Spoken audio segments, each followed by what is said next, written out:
Negara kedua hendak gempur Ukraina, siap tampung bom nuklir Rusia.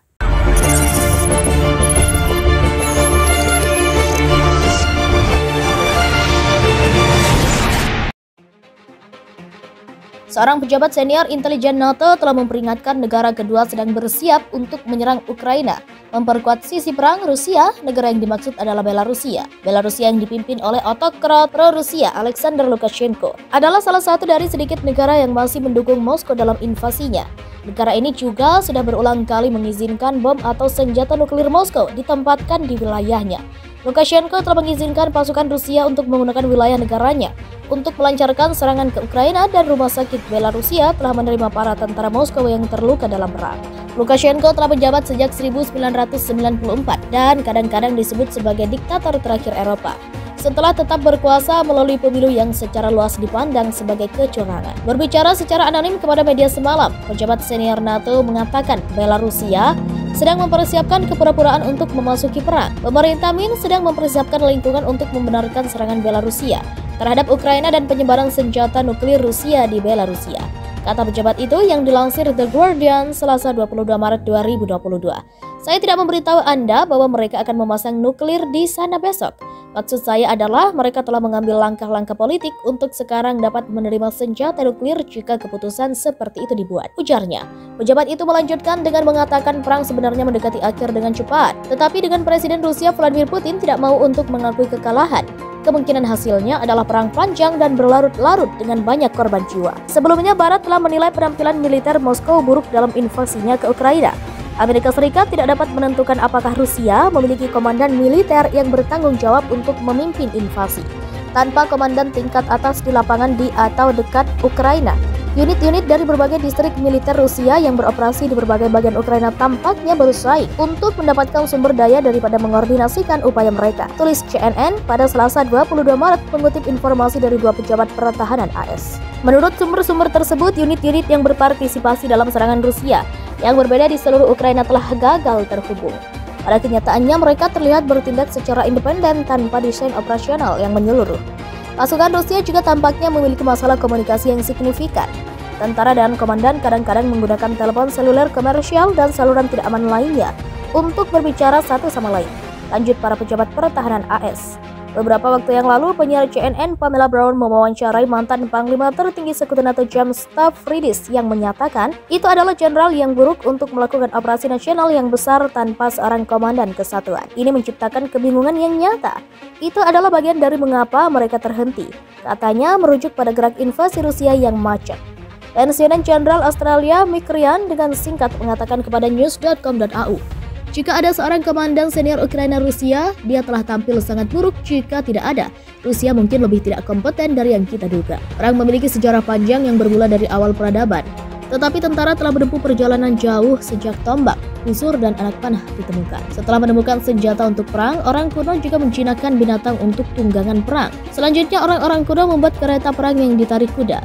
Seiring kemajuan teknologi, peralatan perang mengalami evolusi yang signifikan, di mana telah ditemukan pesawat terbang, senjata api, serta meriam yang membuat peperangan makin mengerikan.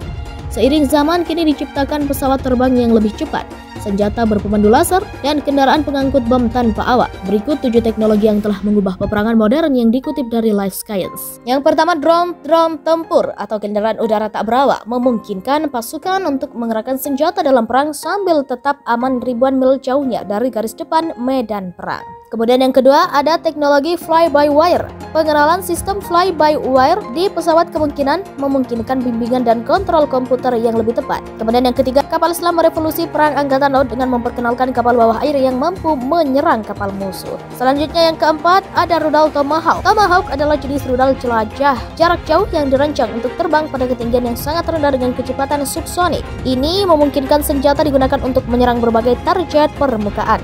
Seorang pejabat senior intelijen NATO telah memperingatkan negara kedua sedang bersiap untuk menyerang Ukraina, memperkuat sisi perang Rusia. Negara yang dimaksud adalah Belarusia. Belarusia yang dipimpin oleh otokrat pro-Rusia Alexander Lukashenko adalah salah satu dari sedikit negara yang masih mendukung Moskow dalam invasinya. Negara ini juga sudah berulang kali mengizinkan bom atau senjata nuklir Moskow ditempatkan di wilayahnya. Lukashenko telah mengizinkan pasukan Rusia untuk menggunakan wilayah negaranya untuk melancarkan serangan ke Ukraina, dan rumah sakit Belarusia telah menerima para tentara Moskow yang terluka dalam perang.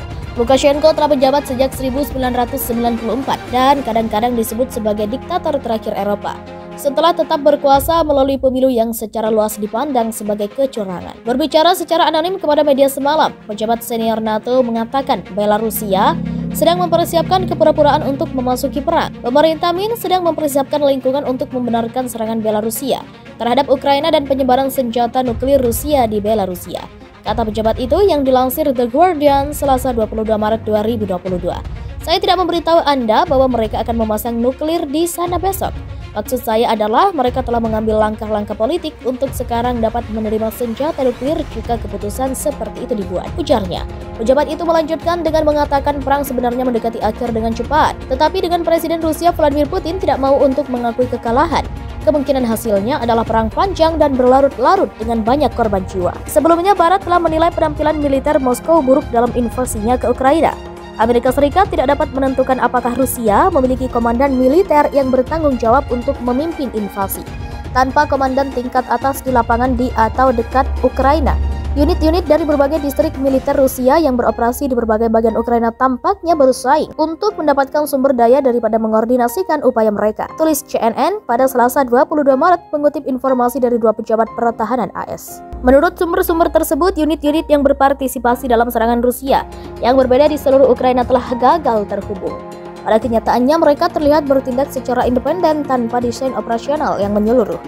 Pasukan Rusia juga tampaknya memiliki masalah komunikasi yang signifikan. Tentara dan komandan kadang-kadang menggunakan telepon seluler komersial dan saluran tidak aman lainnya untuk berbicara satu sama lain, lanjut para pejabat pertahanan AS. Beberapa waktu yang lalu, penyiar CNN Pamela Brown mewawancarai mantan Panglima tertinggi Sekutu NATO James Stavridis yang menyatakan itu adalah jenderal yang buruk untuk melakukan operasi nasional yang besar tanpa seorang komandan kesatuan. Ini menciptakan kebingungan yang nyata. Itu adalah bagian dari mengapa mereka terhenti, katanya merujuk pada gerak invasi Rusia yang macet.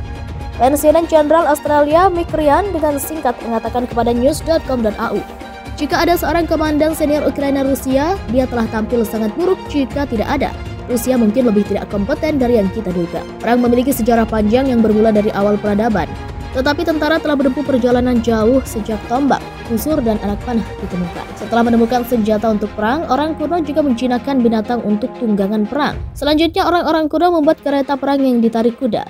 Seiring kemajuan teknologi, peralatan perang mengalami evolusi yang signifikan.